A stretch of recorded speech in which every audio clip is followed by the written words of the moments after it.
Welcome to Mr. Reddit Stories. On this episode of Malicious Compliance, bossy coworker screws himself out of a promotion. I pissed off the vice president's wife. Enjoy. I thought about this one today and it made me smile, so I thought I'd share. My first job out of high school was a big deal for me.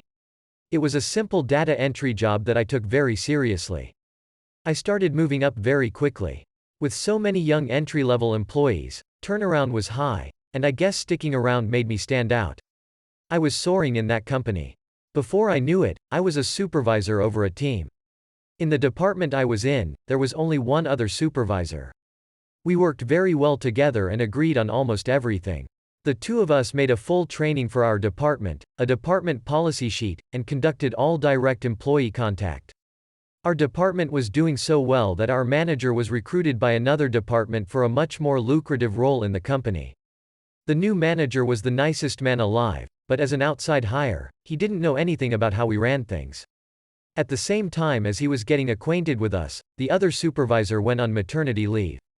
I was the only lead in the department left that really knew what they were doing. It sounds rough, but I blossomed under these circumstances. I helped find our new acting supervisor, whom I'll call Trevor. I went into all meetings with my manager to take notes and help him understand what we were discussing. I hired all the new staff members, from talking to the recruiter, conducting the interviews, and making the call to offer the position. I was running the show and I loved it. Our new manager was not really grasping things and told me he was thinking about leaving. I was sad to see him go. He then told me that he thought he would ask them to have me backfill his position. This would have been the opportunity of a lifetime. A week later, my manager told me that he talked to the director, but the position wasn't going to me. It was going to the acting supervisor, Trevor. Apparently, this guy had been schmoozing while I had been working. I hadn't even been paying attention to him. Trevor had become buddy-buddy with the director by spending all his time in his office and going drinking with him at the driving range. I was heartbroken. I wasn't aiming for the job until my boss suggested it to me. I had gotten my hopes up only to be crushed. I tried to shake it off and get back to work. I oversaw department projects. I had one that required thousands of entries on an Excel sheet. I assigned our staff to the project and did my share.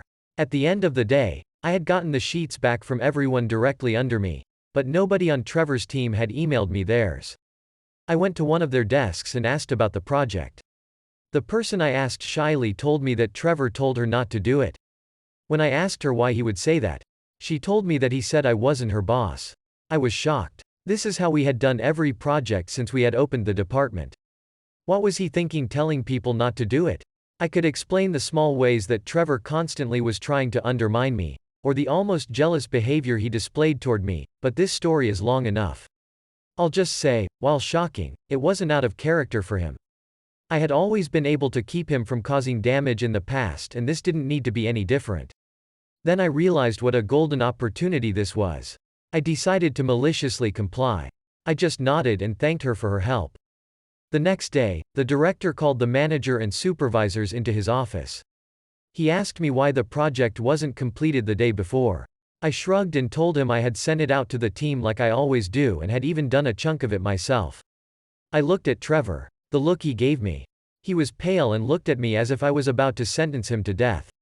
When Trevor eventually tried to explain that he told the staff under him not to do it, the director asked everyone but Trevor to leave.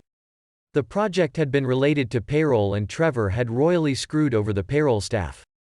Our director was livid. He was in there for over an hour. I heard the director raise his voice more than once, which was wild. The doors and office walls were glass, so when I passed the office a bit later, I saw Trevor with his head down while our director was shaking his head and moving his hands in a very animated manner. A week later, the other supervisor returned, and Trevor was asked to return to his old position under her.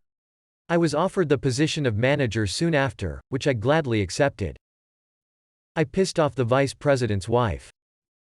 In the early 90s I was a salesman at a H. Gregg's electronics store in Indianapolis. It was the one right next to the corporate office, so people from corporate were in the store all the time. That day the district manager was in the store. At the morning meeting the store manager told us that absolutely, positively, no big-ticket merchandise were to be taken out the front door. It didn't matter who it was. All items had to be picked up at the warehouse door at the back of the store. Under threat of immediate termination. Later that day a VIP customer came in. It was Marilyn Quayle, wife of Dan Quayle, Vice President of the U.S. She was there to buy a computer for her daughter in college. I helped her select a desktop system. After ringing up the sale, I gave her the pickup ticket and directed her to drive around back to the warehouse door. She looked at me in shock. I told her that it was company policy and there was nothing I could do. As soon as she left, the other salesmen ran over asking what was going on. They couldn't believe what I had done. About 15 minutes later, the store manager and district manager hunted me down. They were obviously upset. All the other salesmen on the floor stopped working and waited F5 or the ass chewing to begin.